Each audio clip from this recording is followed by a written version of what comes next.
দুইজনকে একসাথে খাওয়াতে গেলে কি কি হয় আপনারা শুধু একবার দেখুন। মানে দুইজন ওলাপালি করে খাচ্ছে যে মানে কে তাড়াতাড়ি খেতে পায়। আর আমাদের এই যে লিও, লিও তো সব সময় মানে খিদা লেগেই থাকে মনে হয়, যতই পেট ভরে খাওয়াবো না কেন চি চি চি করতেই থাকবে। আর এই যে লিও একটু আর লিওর তো বাদাম খুবই পছন্দ, যখনই হচ্ছে দেই তখনই হচ্ছে তাও ভালোই খাই।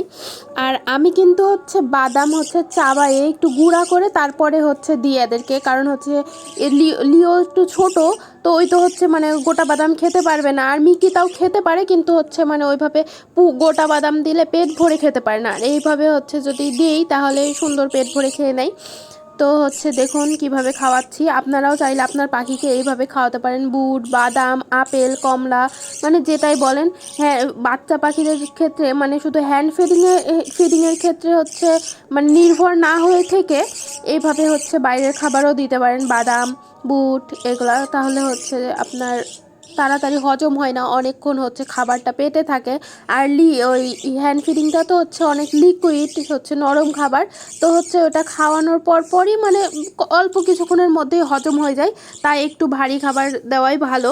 আর শুধু হচ্ছে হ্যান্ড ফিডিং খাওয়ালে বাচ্চাদের মানে পানি খাওয়ানোর কোনো প্রয়োজন নাই।